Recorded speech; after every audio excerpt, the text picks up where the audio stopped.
नमस्ते, सदावत्सले मातृभूमि, जय हिंद दोस्तों। शुरू करते हैं आज के डिफेंस समाचारों को। बढ़ते पहले डिफेंस अपडेट की तरफ, जो कि अग्नि प्राइम मिसाइल को लेकर आ रही है।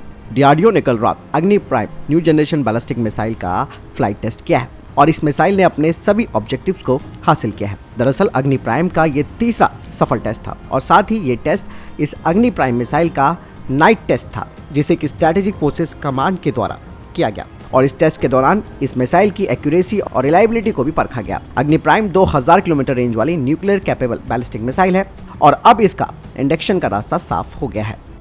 बढ़ते नेक्स्ट अपडेट की तरफ। भारत अपनी K9 वज्र फ्लीट को बनाए रखने के लिए जर्मनी से मदद मांग रहा है, जिसके तहत MTU MT881 8 cylinder diesel engine को मेंटेन किया जाना है, जो कि K9 वज्र 155 mm सेल्फ प्रोपेल्ड हाविजर को पावर देता है। दरअसल भारतीय सेना करीबन 100 K9 वज्र हाविजर का इस्तेमाल करती है और अतिरिक्त 100 और यूनिटें खरीदने वाली है, जिसके लिए अब भारत स्थानीय स्तर पर इसकी सप्लाई चेन को बनाना चाहता है, यानी कि लोकल सप्लाई चेन को भारत में ही बनाना चाहता है, ताकि भारत में MTU इंजन की सीधी यानी कि डायरेक्ट और रिलायबल सप्लाई बनी रहे, ताकि भारत का दक्षिण कोरिया पर इंजन की निर्भरता जो कि सपोर्ट और स्पेयर पार्ट्स की है वो कम हो सके। बढ़ते नेक्स्ट अपडेट की तरफ। दोस्तों, BrahMos aerospace BrahMos 2 hypersonic cruise missile के लिए कई सिस्टम और सब सिस्टम्स को तैयार कर रहा है और इस मिसाइल में स्क्रैम जेट टेक्नोलॉजी होगी, जिसे कि रशिया की Zircon anti ship hypersonic cruise missile से लिया जाएगा। ब्रह्मोस एरोस्पेस चाहती है कि ब्रह्मोस 2 प्रोग्राम में अधिक से अधिक भारतीय कंपनियों की सहभागिता हो, ताकि इसके लिए बिल्डिंग ब्लॉक्स को स्थानीय स्तर पर बनाया जा सके, जिससे कि इसमें उच्च स्तर पर स्वदेशी कंटेंट शामिल किया जा सके और ये ब्रह्मोस 2 की टेक्नोलॉजी को भी लागत प्रभावी बनाएगा, यानी कि इन्हें कम कीमत पर तैयार किया जा सकेगा। चलिए बढ़ते हैं अगली अपडेट की तरफ। दोस्तों, मजगांव डॉक शिप बिल्डर और जर्मनी की TKMS ने एक मेमोरेंडम ऑफ अंडरस्टैंडिंग पर साइन किया है, जिसके तहत पनडुब्बियों का निर्माण किया जाना है और इस MOU के साइन होने से अब जर्मनी की TKMS भारतीय नौसेना के प्रोजेक्ट 75I में बिड लगा सकती है, जिसके तहत 6 एडवांस सबमरीन्स बनाई जानी है। इस मेमोरेंडम ऑफ अंडरस्टैंडिंग के अनुसार जर्मनी की TKMS पनडुब्बियों की इंजीनियरिंग और डिजाइनिंग करेगी, साथ ही साथ वो कंसल्टेंसी भी भारत को मुहैया कराएगी इस जॉइंट प्रोडक्शन में और मजगांव डॉक शिप बिल्डर की ये जिम्मेदारी होगी कि वो इन पनडुब्बियों को तैयार करे और इनको तय समय पर डिलीवर करे, जिसमें कि मजगांव डॉक शिप बिल्डर को इन पनडुब्बियों में लोकल कंटेंट को अधिक से अधिक भी लगाना है। आपको मैं बता दूं कि जर्मनी ने भारत को अपनी टाइप 214 सबमरीन की पेशकश की है, जिसे कि भारत के हिसाब से कस्टमाइज किया जाएगा और इसमें AIP सिस्टम और वर्टिकल लॉन्च सिस्टम भी होगा, long range submarine launch cruise missiles को लॉन्च करने के लिए। इसके अलावा जर्मनी ट्रांसफर ऑफ टेक्नोलॉजी के लिए भी तैयार है और यही नहीं, इसके अलावा वो भारत को ट्रेनिंग भी देगा और साथ ही साथ भारत निर्मित सेंसर्स और जो हथियार सिस्टम है उन्हें इन पनडुब्बियों में लगाने में भी मदद करेगा। जर्मनी ने जो प्रस्ताव भारत को दिया है उसके तहत भारत की Mazagon dock ship builder limited और लार्सन एंड टुब्रो ऑर्डर को विभाजित करेंगे, जिसमें कि MDL 4 पनडुब्बियों को बनाएगा और LNT 2 को बनाएगा।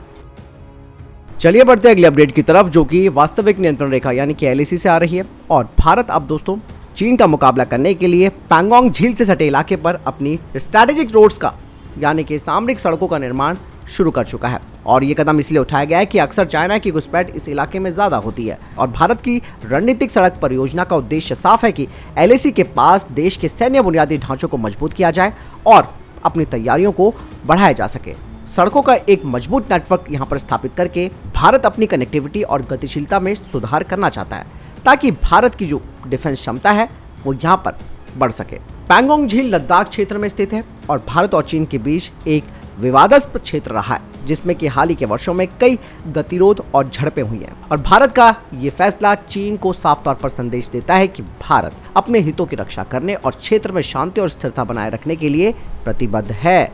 इसके अलावा दोस्तों, भारतीय सेना पर पूर्वी लद्दाख में सैनिकों की वापसी के लिए एक फॉर्मूला थोपने की चीनी सेना की जो चालाक चाल थी उसे भारत ने पूरी तरीके से खारिज भी कर दिया है। डेप्सांग के मैदानों से पीछे हटने के लिए चीनी सेना की ये शर्त है कि उस लाइन से लगभग 20 किलोमीटर का एक बफर जोन बनाया जाए, जो अब उसके पास है, जो पहले से ही भारतीय दावे की रेखा यानी कि इंडियन क्लेम्स लाइन के भीतर 18 किलोमीटर है।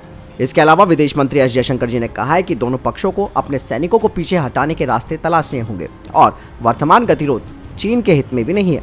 साथ ही एस जयशंकर जी ने कहा कि वास्तविकता ये है कि हमारे संबंध प्रभावित हुए हैं और प्रभावित होते रहेंगे। अगर कोई ऐसी उम्मीद रखता है कि सीमा पर स्थिति सामान्य नहीं होने के बावजूद हम किसी प्रकार से सामान्य बना लेंगे तो ये ठीक नहीं होगा। बढ़ते नेक्स्ट अपडेट की तरफ। दोस्तों, नेपाल को हम एक छोटा भाई मानते हैं और नेपाल के लिए भारत क्या कुछ नहीं करता आप सब जानते हैं, लेकिन नेपाल दोस्तों अब भारत के खिलाफ ही नापाक चालें चल रहा है। दरअसल दोस्तों, अभी हाल ही में आप सबने देखा होगा कि भारतीय संसद की जो नई बिल्डिंग है उसमें अखंड भारत का नक्शा लगाया गया, जिसे देखते हुए बांग्लादेश, पाकिस्तान और इवन नेपाल तक भी भारत का विरोध कर रहा है। दरअसल काठमांडू के मेयर बालेंद्र शाह ने अखंड भारत के जवाब में अपने ऑफिस में एक नया ग्रेटर नेपाल का नक्शा लगा लिया है, जिसमें कि दोस्तों यूपी और बिहार के कई इलाके नेपाल के हिस्से में दिखाए गए हैं। वहीं नेपाल की सरकार ने इस मामले में कोई प्रतिक्रिया नहीं दी है और शायद वो देंगे भी नहीं, क्योंकि हरकतें उन्हीं की गलत है। वहीं केपी शर्मा ओली और उनकी पार्टी समेत कई विपक्षी दलों ने प्रचंड सरकार से मांग की है कि वे अखंड भारत के इस मैप के मुद्दे को भारत के साथ उठाए। बाकायदा भारतीय विदेश मंत्री एस जयशंकर ने इस बारे में बात साफ कर दी है। उन्होंने कहा कि ये नक्शा सम्राट अशोक के साम्राज्य को दर्शाता है। ये सांस्कृतिक मैप है, यानी कि नक्शा है, ना कि कोई राजनीतिक। कहने वाली बात है दोस्तों, अखंड भारत हमेशा रहा है। वो बात अलग है कि राजनीतिक कारणों की वजह से इसके टुकड़े हुए हैं। ये बात ये सब जानते हैं, जो मुद्दे उठा भी रहे हैं। भारत ने भी साफ कर दिया कि आप संस्कृति को बदल ही नहीं सकते हैं, जो था वो रहेगा। दोस्तों, काठमांडू के जिस मेयर ने ये जो नक्शा दिखाया है, जिसमें भारत के यूपी और बिहार के कई इलाकों को दिखाया है, वो इस वक्त बेंगलुरु में है और अपनी पत्नी का इलाज भारत में करवा रहे हैं। अगर इतना ही इनको प्यार है अपने देश से, तो अपने देश में कराएं इलाज। हालांकि हम इस मुद्दे पे नहीं पढ़ना चाहेंगे, लेकिन दोस्तों यहाँ पर नेपाल के जो विपक्षी हैं उनका कहना है कि यदि एक देश सांस्कृतिक नक्शा प्रकाशित करता है और आगे बढ़ाता है तो नेपाल को भी ग्रेटर नेपाल का नक्शा प्रकाशित करने का अधिकार है। बाकायदा नेपाल के विपक्षी ये कह रहे हैं कि भारत को भी ग्रेटर नेपाल के नक्शे को स्वीकार कर लेना चाहिए। हालांकि भारत को दोस्तों नेपाल की इन बातों से फर्क नहीं पड़ता है, लेकिन अगर इस मुद्दे को वो गंभीरता से उठाएगा तो भारत इसका जवाब जरूर देगा। और अगर हमने इनकी गलती से एक सप्लाई लाइन भी अगर काट दी तो नेपाल अपने आप बैकफुट पर आ जाएगा। चलिए बढ़ते अगली अपडेट की तरफ। दोस्तों, प्रधानमंत्री नरेंद्र मोदी 21 से 24 जून तक अमेरिकी यात्रा पर रहेंगे और इस बीच व्हाइट हाउस की तरफ से एक बड़ा बयान सामने आया है, जिसमें कहा जा रहा है कि किन किन मुद्दों पर दोनों पक्षों के बीच बातचीत होगी। कहा जा रहा है कि इस दौरान दोनों देश अंतरिक्ष क्षेत्र में साथ में काम करने के लिए बातचीत करेंगे, क्योंकि दोस्तों चाइना अंतरिक्ष पर एक तरह से कब्जा करने की तैयारी शुरू कर चुका है। ऐसे में भारत और अमेरिका मिलकर अंतरिक्ष क्षेत्र में साथ में सहयोग करने को लेकर बातचीत करेंगे। और चाइना जिस तरीके से दोस्तों स्पेस के क्षेत्र में प्रगति कर रहा है, उसे देखते हुए या उसे रोकने के लिए अमेरिका का मानना है कि हम बड़ी ताकतों को अब एक साथ आना पड़ेगा।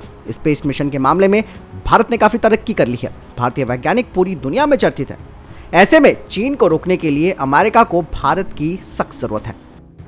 बढ़ते हैं नेक्स्ट अपडेट की तरफ, जो कि AL-31F इंजन को लेकर आ रही है। आप सबने दोस्तों अभी तक जान लिया होगा कि भारत अमेरिका के साथ F414 इंजन की बातचीत कर चुका है और जिसमें कि अमेरिका टेक्नोलॉजी ट्रांसफर भी भारत को इस इंजन की कर रहा है। लेकिन दोस्तों अब बात यहाँ पर यह आती है कि भारत का जो सुखोई 30 MKI फाइटर जेट है वो AL-31F इंजन से संचालित है और ऐसे में अब भारत नए इंजन के लिए अमेरिका के पास जा रहा है। हालांकि अमेरिका भारत की रूस पर निर्भरता को कम करना चाहता है, इसके पीछे के कारण और भी हो सकते हैं, लेकिन दोस्तों यहाँ पर भारत रूस निर्मित विमानों पर निर्भर रहा है और रूसी मूल के फाइटर जेट्स का एक बड़ा बेड़ा रखता है। ऐसे में दोस्तों भारत भी अब खुद से रशिया पर निर्भरता को कम करने की प्रक्रिया में चल चुका है। लेकिन यहाँ पर सबसे खास बात, जैसे कि मैंने आपको बताया, कि AL-31F इंजन की है। रशिया ने दोस्तों भारत को बहुत पहले ही AL-31F इंजन तक पहुंच प्रदान करने की पेशकश की थी, जिसमें कि रशिया भारत को इस इंजन का तकनीकी हस्तांतरण करने के लिए भी तैयार था। और इन इंजनों को जैसे कि मैंने बताया कि सुखोई 30 MKI फाइटर जेट्स में लगाया गया है और भारत के पास इन इंजनों के साथ एक बड़ा अनुभव भी है। इसके अलावा रूसियों ने भारत के द्वारा स्वदेशी लड़ाकू विमानों पर AL-31F इंजन का इस्तेमाल करने पर कोई आपत्ति नहीं जताई। अब सवाल ये उठता है कि AL-31F इंजन को भारतीय लड़ाकू विमानों में अपना रास्ता क्यों नहीं मिला। इसका आंसर दोस्तों जियोपॉलिटिक्स, डिफेंस पार्टनरशिप और रणनीतिक विचारों की जटिल गतिशीलता में निहित है। दरअसल दोस्तों रशियन AL-31F इंजन जो नए इंजन मॉडल है उनकी तुलना में ये ईंधन की अधिक खपत करता है और किसी भी कॉम्बैट ऑपरेशन में ईंधन दक्षता यानी कि फ्यूल एफिशिएंसी एक महत्वपूर्ण कारक होती है, क्योंकि ये सीधे विमान की सीमा और एंड्योरेंस को प्रभावित करता है।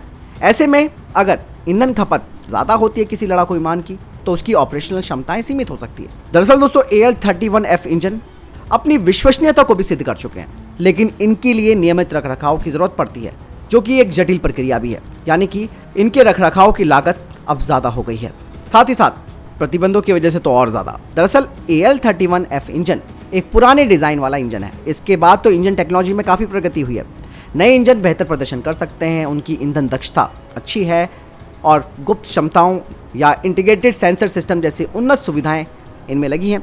तो ऐसे में दोस्तों भारत ने भी एक नया इंजन डिज़ाइन को चुनकर एक बड़ा कदम उठाया है, जो इस बात को सुनिश्चित करता है कि भारतीय फाइटर जेट तकनीकी रूप से कॉम्पिटिटर बने रहें।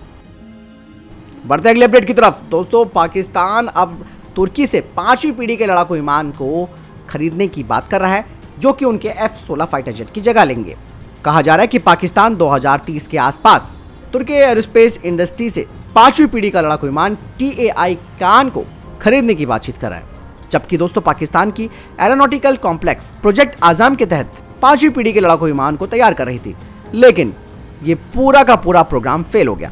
लेकिन दोस्तों तुर्की पूरी तरीके से पाकिस्तान को सपोर्ट देने की कोशिश कर रहा है। कहा जा रहा है कि तुर्की पाकिस्तान को एक किट देगा, जिसके तहत TAI कान को स्थानीय रूप से पाकिस्तान असेंबल कर सकता है। बाकायदा 2019 में तुर्किश एरोस्पेस इंडस्ट्रीज ने पाकिस्तान में पहला अपना ऑफिस खोला था और सालों से पाकिस्तान और तुर्की ने हेलीकॉप्टर खरीद और ड्रोन विकास सहित कई परियोजनाओं में सहयोग भी किया है। लेकिन ये बात संभव नहीं है कि TAI कान के विकास में पाकिस्तान का महत्वपूर्ण योगदान होगा। ऐसा वो कर भी नहीं पाएगा। बाकायदा सिर्फ वो वहां पर इन्हें नॉकडाउन किट से इन विमानों को स्थानीय रूप से असेंबल कर सकता है। तो फिलहाल दोस्तों ये थे अभी तक के टॉप डिफेंस अपडेट्स। वीडियो के सामने कोई प्रश्न जवाब आपका कोई सवाल है कमेंट सेक्शन में लिखकर जरूर पूछ सकते हैं। मिलता हूं नए वीडियो के साथ। चैनल जरूर सब्सक्राइब कीजिएगा। जय हिंद, वंदे मातरम।